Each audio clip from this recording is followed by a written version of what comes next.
Live to Columbia, where Governor Nikki Haley is giving an update on the flooding situation across the state. Okay. Let's listen in right now. All right. Very busy day today. I will tell you, I flew from here to the coast yesterday, and it's tragic. It's tragic to see all of the damage. While the water is receded, it's almost harder to see because you can actually see the damage underneath, whether it was damage to roads, damage to railroad tracks, damage to farms. It's devastating to see the damage to the farmers. Houses still underwater, things turned upside down, roads taken completely out. I mean, it really is harder to see what's underneath the water than the water itself. Having said that, today is going to be a very active day. We have been through the first big wave. We are about to go through the second big wave, and we want to be very focused on that. Before we do that, the issue of the major declaration that we asked for continues to be what I said it would be, which is a story of addition, not subtraction. So the first day we gave you 8, we added 3 more. Yesterday, 5 more counties were added to the major disaster declaration that have been approved, and those are Calhoun, Darlington, Florence, Kershaw, and Lee. FEMA will be on the ground today assessing 3 counties. Those 3 counties are going to be Bamberg, Abbeville, and Colleton. I want to make this very, very clear. If you are a citizen in our state, regardless of any of those counties, if you have had damage of any kind whatsoever, it is important for you to register with FEMA. Call 1-800-621-FEMA. 1-800-621-FEMA. Regardless of whether you're in or out of a county that's been declared, we want you to get on the phones. We want you to register. That way we can find you, and you're not having to run around. So it will make it very, very helpful. I'm going to turn it over to Mike again today just to give some updates on what FEMA is doing and to add to some information that he may have. Yes, ma'am. Thank you, Governor. Thank you. As the Governor said, we are providing assistance as of today. We have $1.5 million, that's $1.5 million on the street to the citizens of South Carolina. We have 19,700 registrations so far. We've inspected 760 homes with 150 inspectors. And one important point about the inspectors, those inspectors will be out in declared counties, and they will have identification, official identification.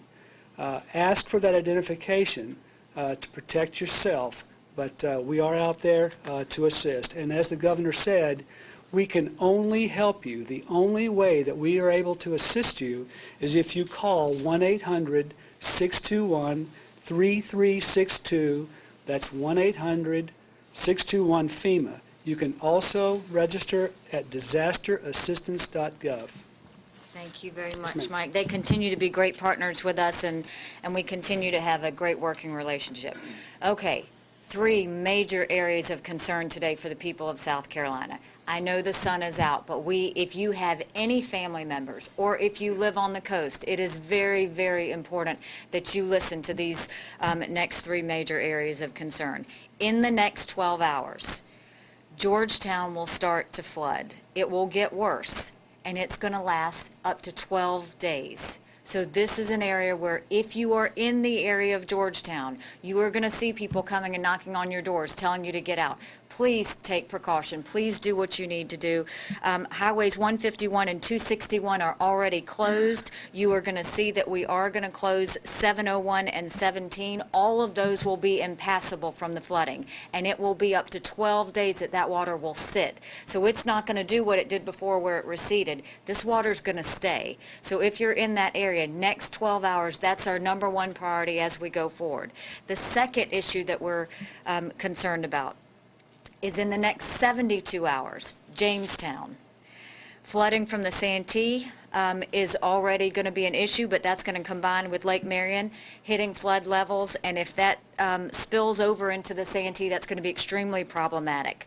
Highway 41 will be impassable, and so DOT is working to look at those roads and make sure that we're dealing with that as we go forward.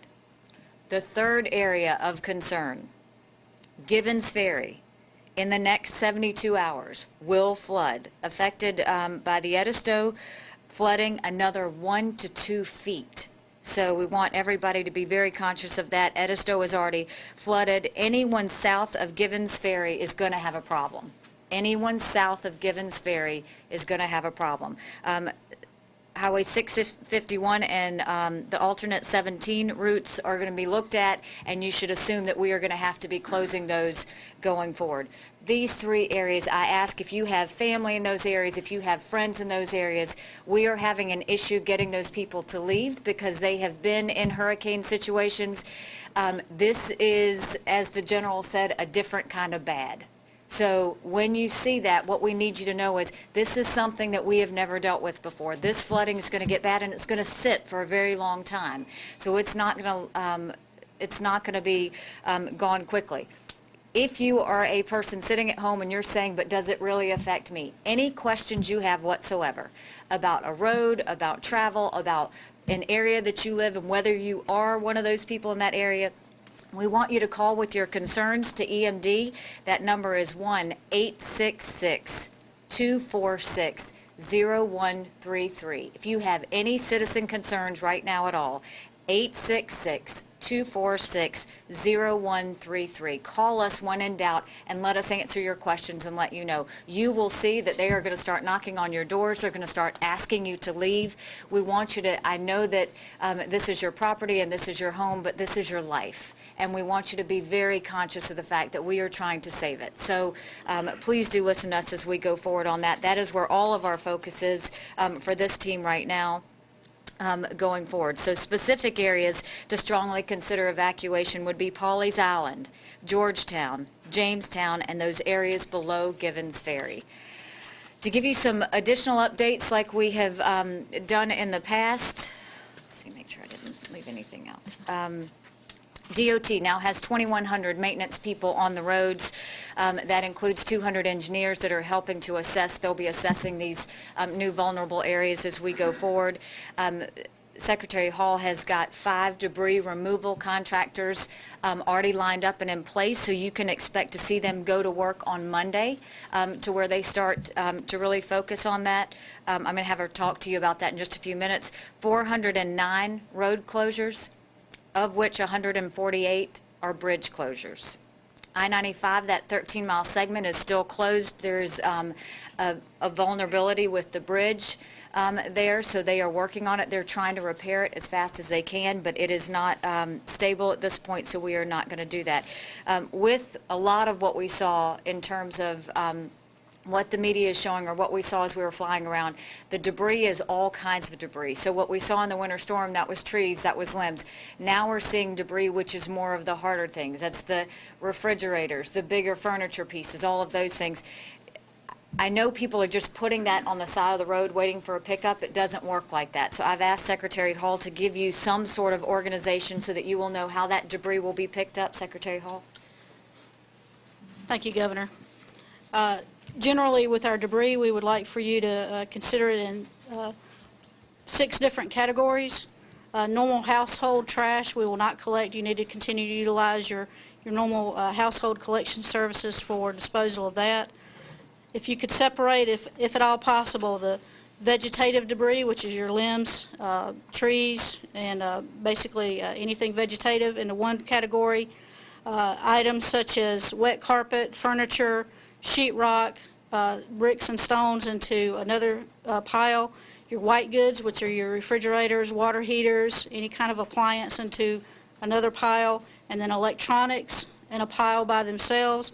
And then finally, any sort of household chemicals, paint, gas cans, anything like that that needs to be disposed of separately into a separate pile as well. And we will, again, be starting to make collections on those on Monday. We ask that you bring them to the edge of the roadway. Do not block the road. Do not block the drainage ditches. Do not block fire hydrants. We got to bring it to the road safely and get it there prepared for us to remove. If you're receiving insurance assistance for cleanup of your property for flood damage, do not bring your material to the roadway. Your insurance company should be working closely with them on disposal of that.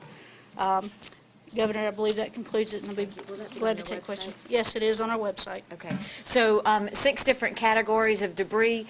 This is one where I'll tell you to be kind to your neighbor, because if you go that effort to separate it into those 6 categories, they can pick up a lot faster, and that's the difference, and that's what we're asking. So you can put it all on the side of the road. They're not going to sort it for you, so get it right the first time, and that way that will help us, again, help you as we go forward. Unfortunately, we have gotten to, the fatality number has gone up to 17.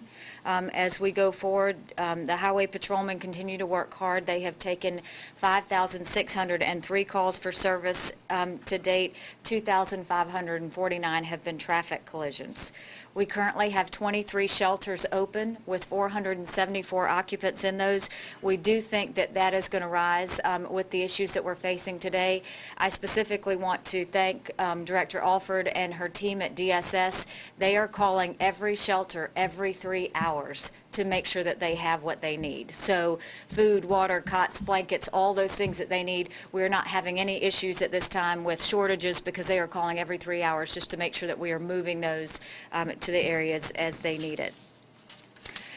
We have had, there's every day I've highlighted a group of heroes, and our first responders and everybody from Highway Patrol, the troopers and everyone have been there. But just to put this into perspective, we have had 1,200 rescues statewide.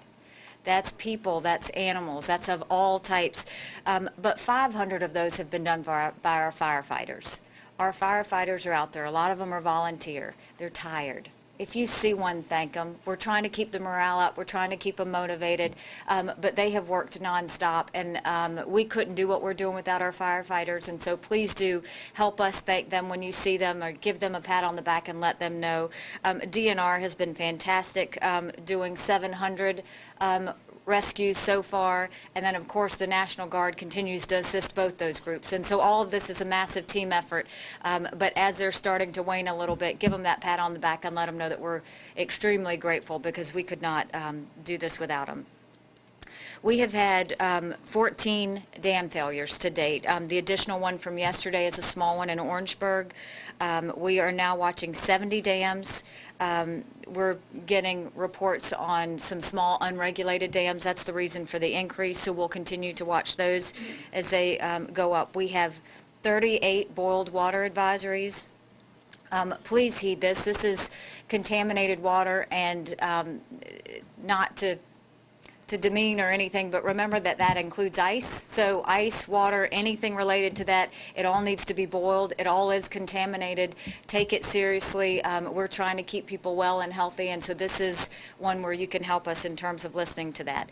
Hospitals right now are good. We're not having any major issues with the hospitals. You know, certainly we're watching the whole water issue with Columbia, but for now we are blessed to say that the hospitals are okay. We have 3,200 National Guardsmen all over the state in 15 counties right now.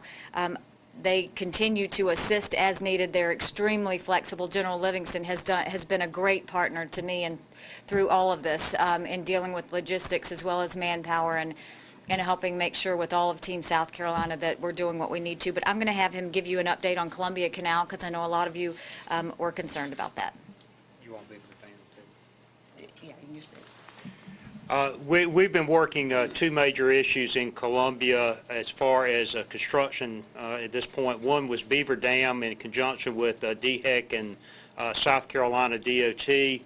The major construction has been completed on Beaver Dam.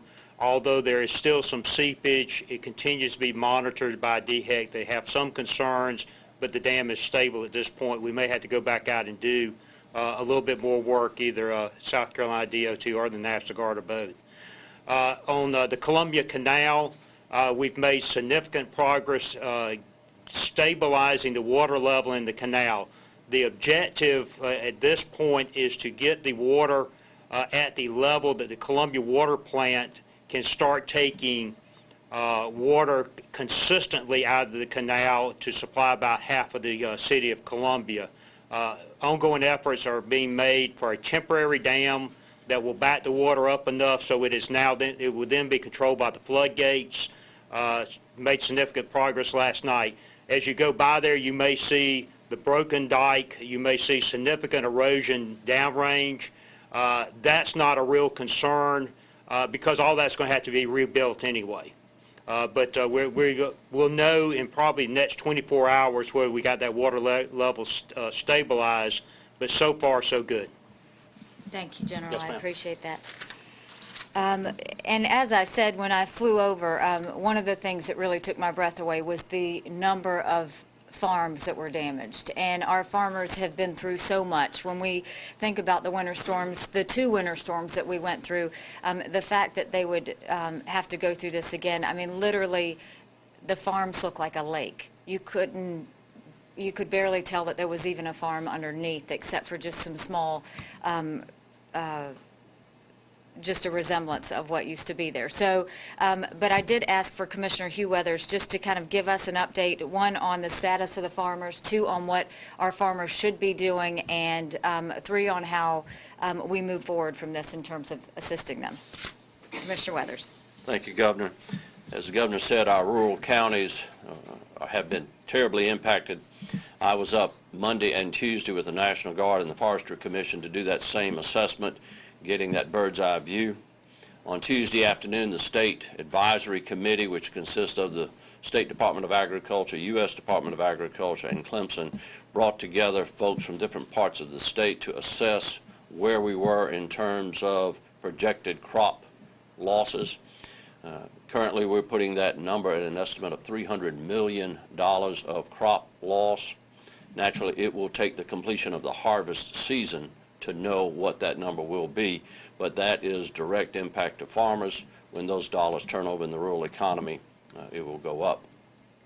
We also met to make a disaster request to the U.S. Department of Agriculture. There are several levels, some that committee is able to do, which we did, some that we asked the governor to make those requests to the Secretary of Agriculture to open up the assistance to South Carolina farmers that should be forthcoming. Our advice to our farmers, the first call is to make is to your crop insurance agent. Years back, the federal legislation morphed into crop insurance as the first line of risk mitigation. So those calls should be made and understand what their crop standing is. And we advise farmers not to make any additional investments in those crops until that assessment has been done. So again, I visited the same areas that the governor did, saw farms that looked like 1,000-acre lakes on the Black River, on the Catawba River, PD. So the devastation is there.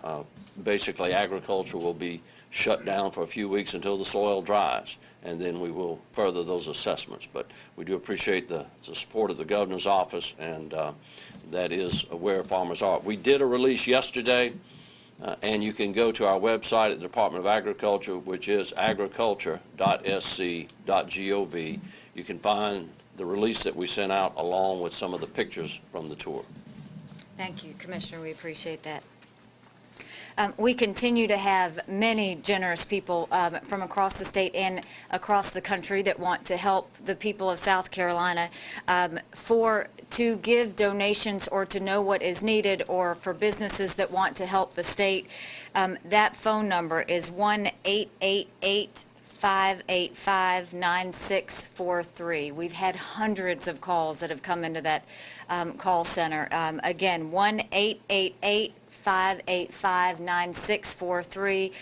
If you want to donate items to help the state, we certainly do appreciate it. So today's going to be another tough day, but we are going to push through this. I am now headed down to the 4 counties that we are extremely concerned about. Those 3 areas are our biggest concern right now. We are going to continue assessments and continue recovery, but this team's priority is on those areas that we talked about. We cannot stress enough how much we want you to be safe. For those of you that have lost anything, I am extremely sorry that you are going through this. But I want to remind you that we are working in a coordinated effort to make sure that everything that is available to you will be there. So you have been extremely responsible in the way that you have listened to us. We will be extremely accountable in the way that we listen to you. And I want to remind you that South Carolina may be bruised, but we are not broken. And so we will have scars from this, but it will be a reminder of how strong we are, a reminder of how faithful we are, and a reminder of how we have really been resilient through anything that comes our way. So please, let's continue to push through this, this storm, 1,000-year rainfall, whatever it is now, and let's get through it. Let's get through it together. We have worked as a state that has been exemplary across the country on how to go through crisis. Let's continue to show the people in our state and the rest of the country a way that they can all be proud. Thank you very much. Please be safe. God bless. And with that, we will now open it up for any questions that you may have. Governor, can you give us just some sense of where you intend to go? We'd heard that the rivers are rising. All three of those primary areas, that's where I'm going to be headed. I'm headed down that way. It's going to be about 4 counties. But I will tell you, when we were flying yesterday to the coast, we were very much, you could see the water moving. I mean, you could literally see it as it's moving from the Midlands down. You could see where it was rising. It's now going down that way. And so, you know, our goal is really, to be very honest, is we have thousands of people that won't move, and we've got to get them to move, and we've got to get them to see the seriousness of the fact that they don't need to be sitting in flooded areas for 12 days. They don't need to be put in that situation, and I want to make sure that we've got the manpower to get them out. And so we've already pre-positioned our swiftwater rescue team. DNR's already done that. All of our law enforcement is helping with DOT to make sure that the road closures are happening in a quick fashion. National Guard is anywhere and everywhere they're supposed to be, but our #1 goal is to convince those people to get out of their homes and to not see this as a hurricane, but to see this as a flood, and a flood that doesn't go away overnight. Governor, do you feel that South Carolina has invested enough in infrastructure over the past few years? You know, I don't think that's a question we need to be. I get that y'all want to talk about those types of things. We have to get through this event. And so there will be time afterwards. You can analyze and you can ask all the questions you want, and I won't answer it. Right now, we still have an issue and a crisis at hand. So my goal and all of my focus is on keeping these people safe. It's on making sure that the roads and bridges that need to be closed are closed. It's on making sure that the dams are safe, and it's on making sure that we get through this. If you want to analyze whether we had enough or not, you can analyze that later. I will tell you, find me any place in the country that was going to have a 1,000-year rainfall event. There is no way that we ever could have predicted this was going to happen. Having said that, there's no way that we're not going to come out of this stronger than when we started. Governor Haley, what is it about people? I mean, you've got Katrina, you've got Hugo, you've got a history of where there's been incredible devastation in the past. Why can't people see that there's safety in mind? Is there something about the inability to trust government here? No, it's because the sun's out. It's because the sun's out. I mean, people are, you know, it's hard to tell someone, you know, during a hurricane, you see the rain, you see the winds, you see everything building up. The sun is out. They don't see that water going downstream. They don't see those waters flowing, so they think they're okay. What they don't understand is we're talking about increases of 1 to 2 feet. So this is going to be something that is going to be an event like they haven't had before. They got hit the first time and they survived it and they think it's okay. This is a second hit that could be worse. And so, and the worst part of it for us is that water's going to stay. There's no place for it to go. And so it's not anything to say about the citizens. It's just the fact that we have strong people in South Carolina, and I love that about them. And they are strong-willed and so am I. But this is one where we want them to know that just take our advice on this. And there's thousands of people who have. I mean, up until now, what I'm so proud of is the citizens have listened in South Carolina. But this is now a situation where we have to go and remind them that the sun is out, but the water is coming, and we need you to get out. Any other questions? All right, thank you for the coverage you've continued to give, and thank you for helping get the phone numbers online. We'll continue to keep you updated as we find out more. Thank you. Governor Nikki Haley wrapping up that briefing this afternoon where she gave some very important information there. First of all, 3 major areas of concern